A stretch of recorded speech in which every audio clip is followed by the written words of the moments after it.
Welcome to Tassie Rules, Tasmania's footy show. We have got another big show coming up tonight, our Club in Focus.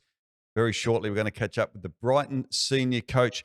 Paul Kennedy is going to join us, and he will also share some views on the Premier League from around Tasmania and how that is travelling over the first couple of months. Very special guest is going to join us into the studio, being inducted, and only the 8th person to be inducted into the NTFA as an Aboriginal legend. We'll catch up with him a little bit later on in the show as well. It's also a very special day coming up for the Launceston Football Club this Saturday. They are in their 150th year, but we'll have some details on what is happening there because they are back at Windsor Park. They haven't been able to play there for a while. And we'll also check out our Photo of the Week competition, and we'll check in on the Oatlands District Football Association. All that and more, but firstly, it's time for our Club in Focus.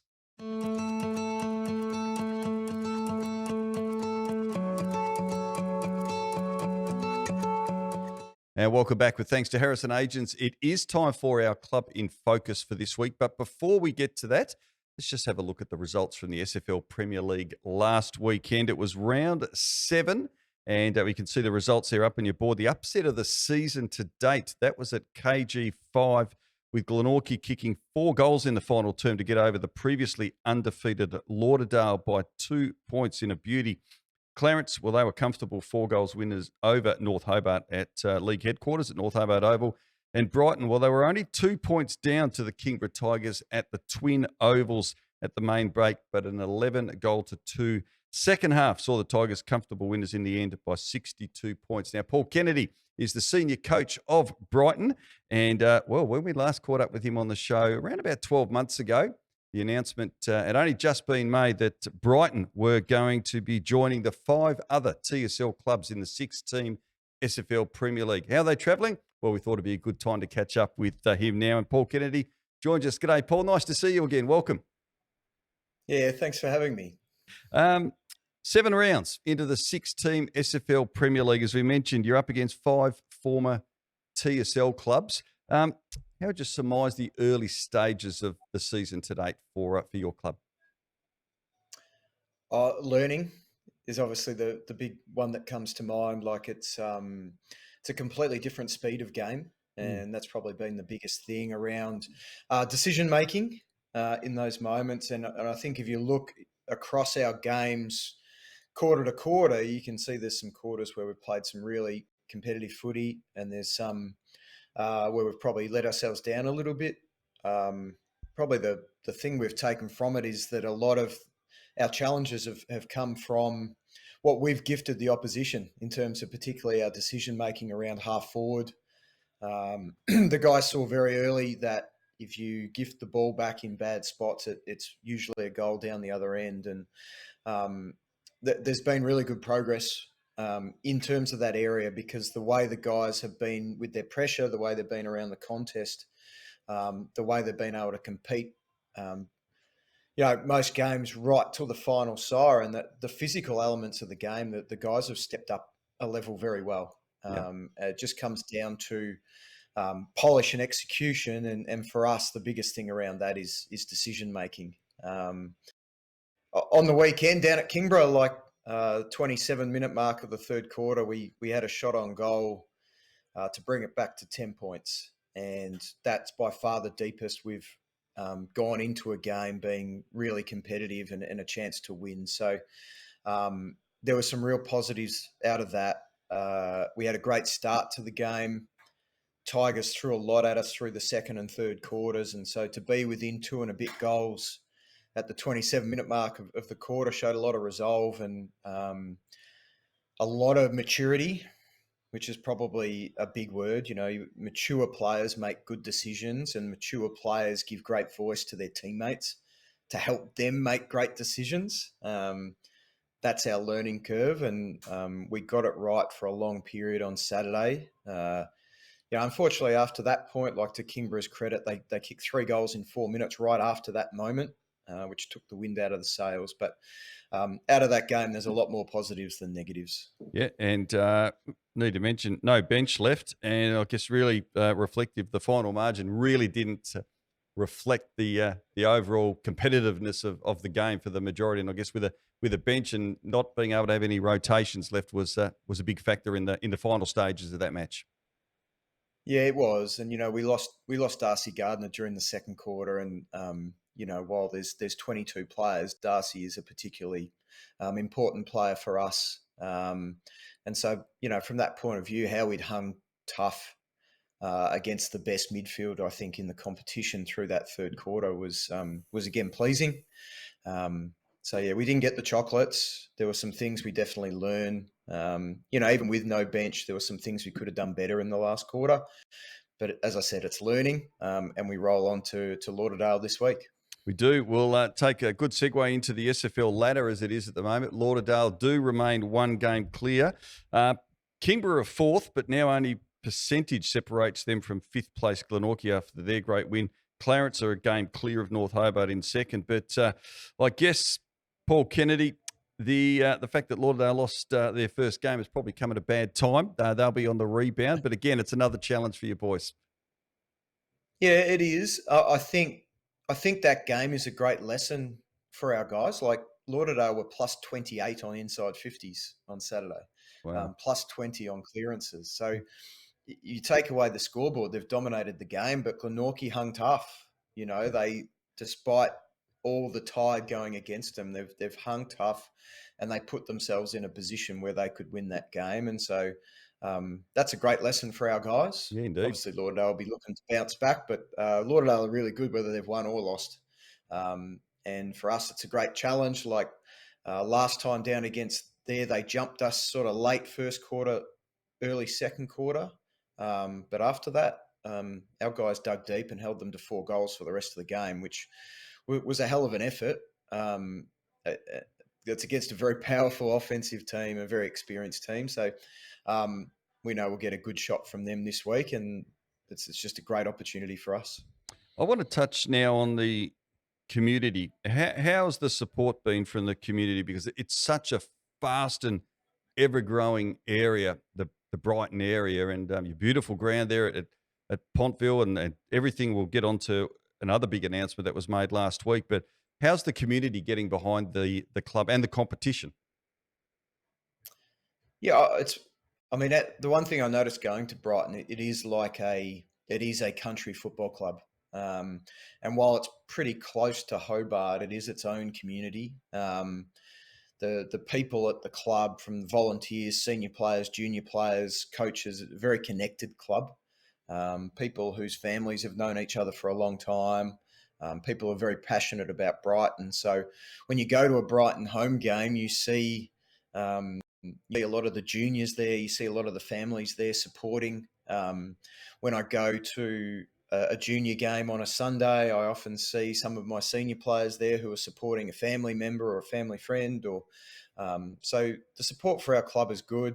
I'd put a call out there for people who've, past players or people have been involved, get back and get more involved, because I think every footy club in Tasmania and Australia needs more help. Whether it's a one-off or it's the whole year, more and more people getting involved just makes our club stronger. So, I definitely put that call out to anyone who's a Brighton person and loves their footy.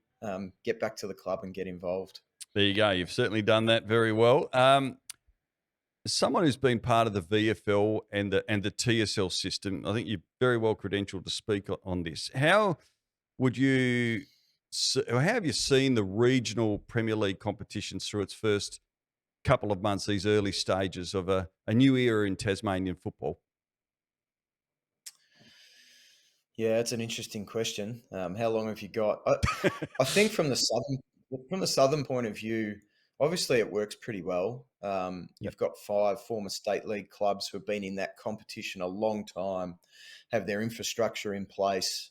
Their under 18s have been playing in that competition, and players have been coming through that pathway.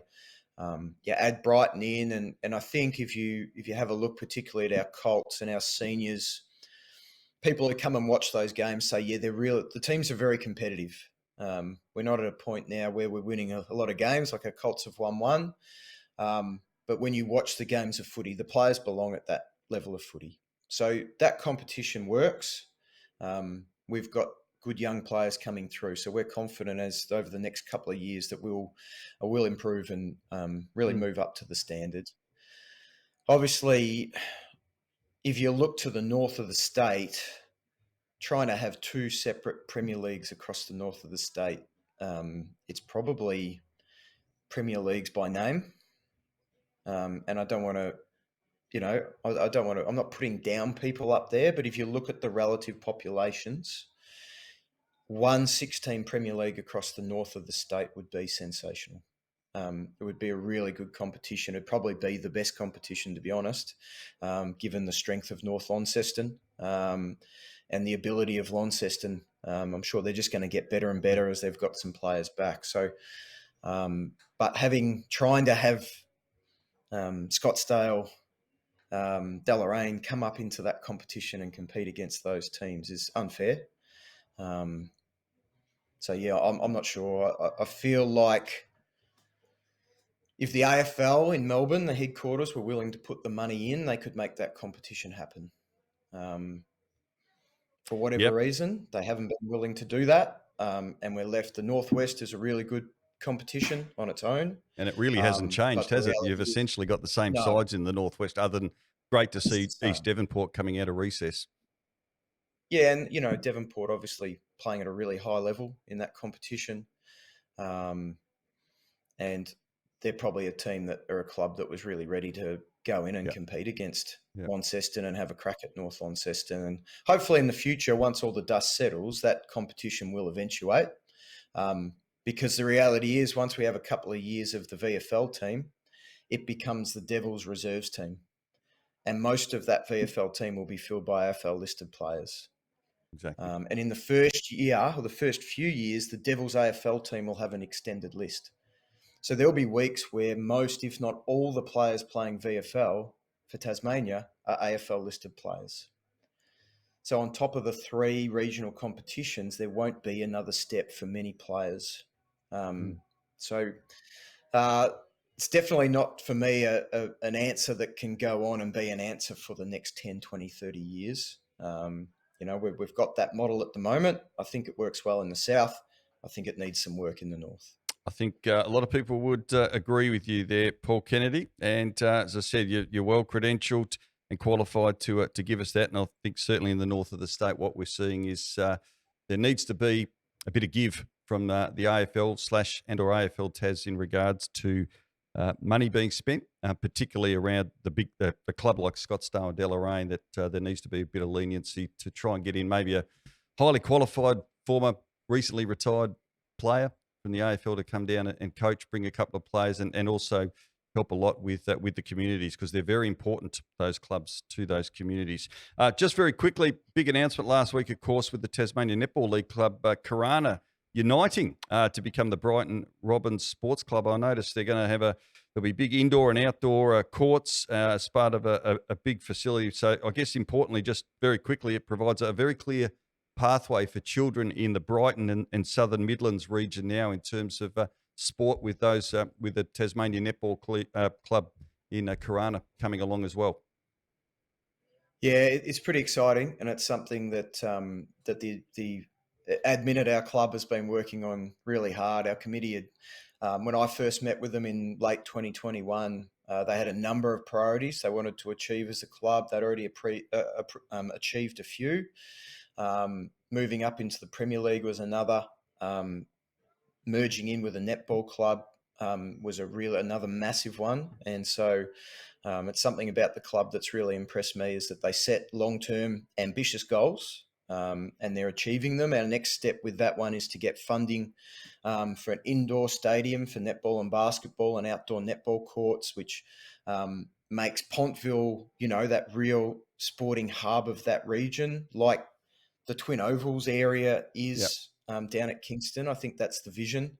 And I think investment now in that means that in 10 years' time, as the community grows, that infrastructure will be there ready and it will be servicing the population. And one thing you've got to do is you've got to plan in advance. You've got to act in advance, or you end up chasing your tail. So we're really excited to have Karana on board. There's already some linkage between the two clubs. And the next one is we can't wait to get that infrastructure in place, which will just be sensational for the whole community. Exciting times. Paul Kennedy, Senior Coach of the Brighton Football Club. Always great to chat and get your views and also see how things are really bubbling along nicely down there at the Brighton Footy Club. Thanks very much for giving us some of your time on our footy show today. Yeah, thanks for having me. It's a work in progress for our club, but we're putting in the work and we're looking forward to having more and more growth and really moving up into the level of this Premier League. Great stuff. Paul Kennedy, thank you. That's Paul Kennedy, Senior Coach from the Brighton Football Club. Quick break. Back in a moment. For 30 years, DLM Machinery has kept Tasmania's construction industry moving. As the sole Tasmanian distributors of Kobelco, ASV Positrax and Merlot telehandlers, we offer trusted sales, parts and service with locations in Launceston and Hobart. From excavators to telehandlers, routine maintenance to field repairs, our skilled team has you covered wherever the job takes you. DLM Machinery. Local, reliable, ready when you need us. Get in touch today. HST Tree Specialists. We are the industry leaders in vegetation management in Tasmania. Our services include tree solutions, hazardous vegetation removal, and project consultations. We are committed to eliminating vegetation-based risk in Tasmania while being sensitive to environmental impact, with a strong focus on health and safety practices. And from large-scale government and commercial projects, small private arboriculture jobs, and equipment hire, MyTas recommends HST. Well, for our next guest, it is a very special week for him. He is going to be inducted as an NTFA Aboriginal legend, only the 8th ever to be inducted. And boy, is he going to join some great names. We'll run through them very shortly. But Zane Brown from the Rochalee Football Club, welcome. This is a pretty special moment for you. What were your thoughts when you found out about this? Yeah, I was pretty shocked because I was thinking I'm pretty young to be a legend at the moment. So I was, very surprised by it. We'll mention some of the names here. You're a lot because there are only 7 of 7, and then you, Darryl West, Jeff Burgess, Eddie Thomas, Michael Smokey Beaton, also the great Derek Pearden, of course, was the first Tasmanian VFL player, Aboriginal to play in the VFL with Richmond. Brett Mansell, and of course the late great Neil Maynard, who was an absolute superstar at North Launceston. That is quite a list. And as I said, there were 7. Now there's 8, and pretty special as well. Obviously, going to have a family present for the induction as well. So no doubt this must mean a hell of a lot. Yeah, it does. Like, gonna have all my family and friends there, and all great support, and especially some of those names you've reeled off. Like, I've known a few of them for a while, and now I'm classed as one of them. I'm pretty happy with it. Yeah, well, you should be. You've had a great career, and we'll get onto that shortly. But we got your younger brother, Shaden, to come in today. G'day, Shaden. Welcome. Talk about the early days in terms of footy. Have you got any great stories there of you blokes as a family knocking about? Yeah, I've got a couple. Probably the biggest one that stands out would be back in the old Rochalee Burrawong Court days when we used to play team footy in the cul-de-sac. That was probably the biggest standout. Plenty of great stories there. It was good fun. Bit of kick to kick, and the kids in the neighbourhood coming around and running amok and having a bit of fun. Yeah, we used to have quite a few. I think Josh Holton and a couple of those guys right. actually used to play with us as well. Jason Reeves. A couple of those boys are a bit older than us, but they mentored us. Yeah, which was good. That's probably the biggest standout for me. Yeah. Well, Definitely. and I guess for you, Zane, we're mentioning Josh Holton played a key part in the video. We'll see a little bit later on as well. But it's a great footy club, Rochalee. Graham Gardner, of course, the president there at the moment. What is it about it? Because I go up there regularly. It's just such a close-knit football club, heart and soul of the community, because it is more than a footy club. It is a real gathering place for a lot of people there. And I know it's special to them, isn't it? Yeah, well, I've been at Rochalee for most of my footy career, and all the players that I've always played with up there, like, we've all grown up with each other, known each other through the whole community, and just like always just gelled well together. Been friends for a very long time, Yeah. so that helps a lot when you know certain players. So yeah, that's just happened for ever since I've been there. Fantastic. Rochalee boy, but you are a TSL Premiership player with South Launceston. Best on ground in the 2016 grand final for Rochalee. You won a Neil Maynard medal. So for our viewers, the Neil Maynard medal is awarded to the best player on the ground in the annual Aboriginal round game. But importantly, also a three-time Premiership player with your beloved Rochalee Football Club. What stands out for you? Have you got a couple of highlights from your time there? Where's that at South? At or Rochalee? anywhere? Yeah, well, I've had heaps at Rochalee. So if there was any, like, the South one was pretty good because that's the only TSL Premiership I've got in my Course. career. Yep. That's a big one. And then obviously my first one with Rochalee in 2012. I'm pretty sure, yeah, my brother was playing with me then. And that was the first one with him. And then with the 2016 one, that was basically after all the stuff had happened with the TSL stuff and then coming back to your club and then doing all that for him. And that was really enjoyable. But the more favourite one would have been the one recently. Yeah. Like Yeah. doing it in your 30s, there's no better feeling. No, indeed.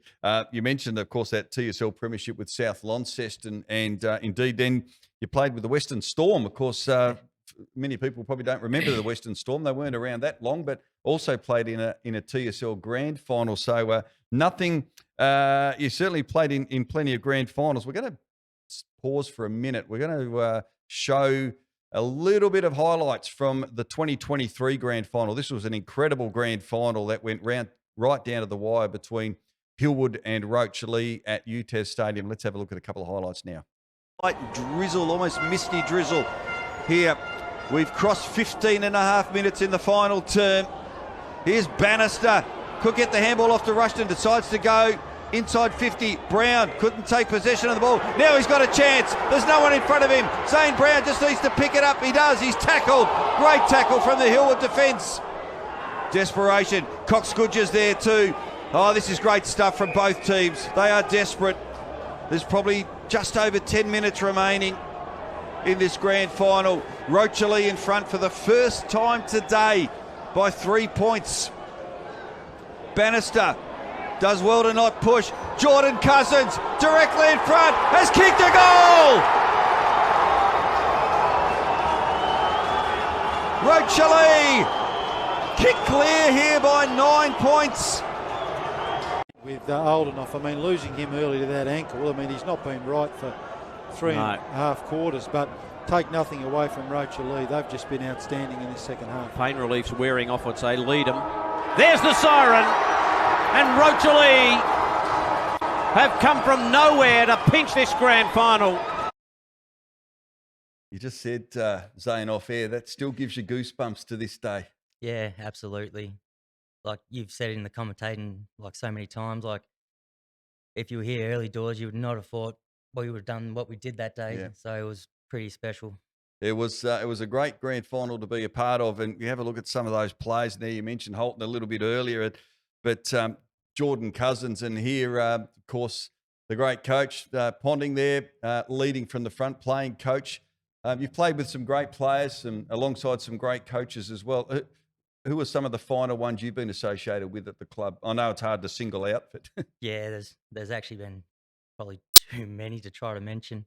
Like obviously with me early football, like I've had heaps of coaches that helped me through there, like in the early programs.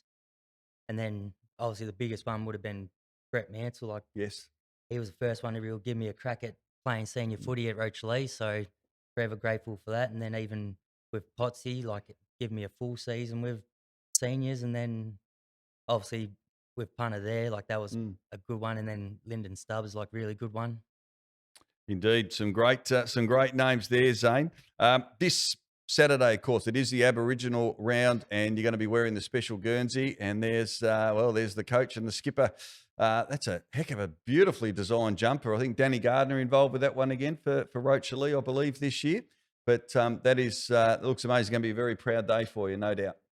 Yeah, absolutely. Like I love the style of that Guernsey. It was a bit shocked because my actual partner knew what it looked like before I did. So I was like, oh, don't tell me what it looks like then. And then all of a sudden, a couple of days later, they put it up like that because I usually like to see it on game day. So it's more of a surprise. But yeah, it's a really good design. I like it. Fantastic. No, it'll be a special day. And here are the details for the day as well. For those who want to get along, I can recommend it. It is a brilliant day. It will all kick off at 10:30 at Brooks High School with the long walk, and they'll make their way, hopefully not with torrential rain like we had a couple of years ago, Zane, and make their way there to the ground. And then we've got the under-17 girls, South Launceston and Prospect Hawks, the first ever Saturday JFA game at 1 o'clock, and then the men's seniors at 2:15, where they are taking on Georgetown. Last word's going to go to you, Shaden. You've obviously played alongside your brother as well. Is there anything stick out in your mind in terms of some great memories there? Probably the biggest one would be when we all three brothers played out at Perth. And it was just after my stepdad passed away. That was probably the biggest one for us. It was a massive game. We wore an armband and that for him. It was wicked. Fantastic. Well, look, thank you for sharing some terrific stories. And Zane, congratulations. I know you don't look for accolades, but it's thoroughly deserved. You've had a great career, and it's still going. So you'll be out there wearing the Guernsey on Saturday against Georgetown. A great club to be doing it against, because I know they've been a very good supporter of the Aboriginal round clash as well. So good luck with the rest of the week. I know there's a bit going on for you, but also a big day on Saturday. Thanks very much, and congratulations. Thanks, Rick. All right, well, that is Zane and younger brother Shaden joining us. A very special moment coming up for Zane Brown this week, and the Aboriginal round game on Saturday. Quick break, back shortly.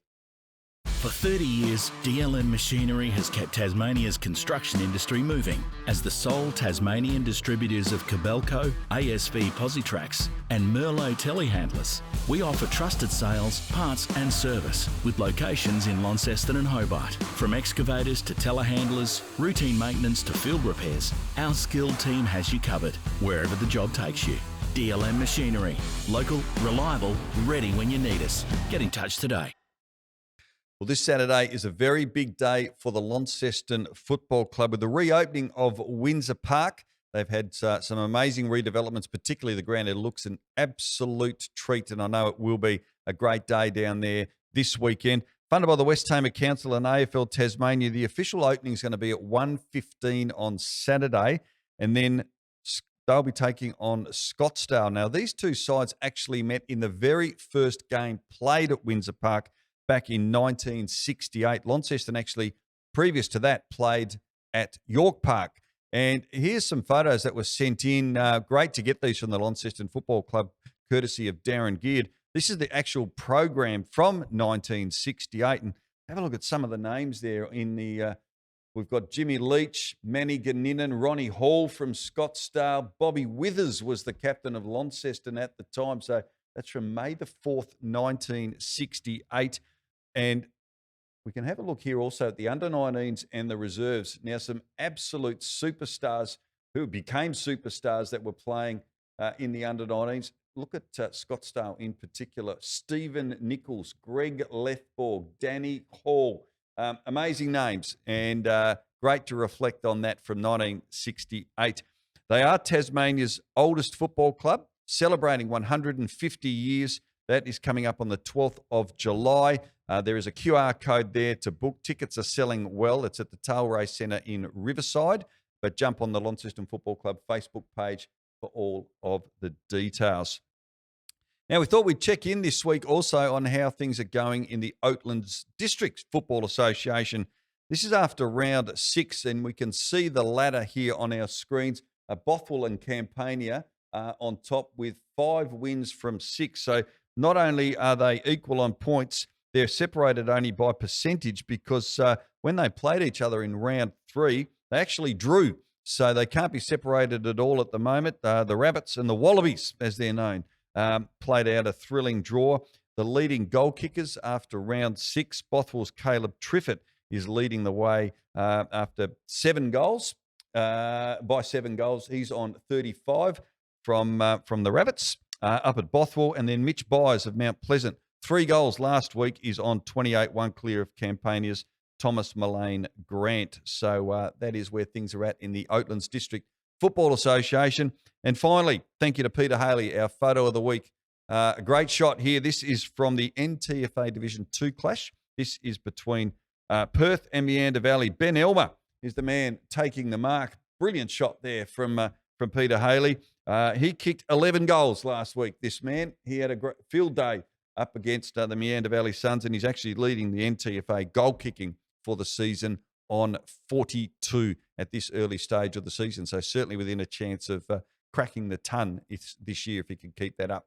So thank you to everyone for their contributions. It's been a great show tonight. Thank you for your company. Don't forget, any news, stories you want, send them through to us. We'd love to hear from you. And we'll be back next week with another episode of Tassie Rules, Tasmania's Footy Show.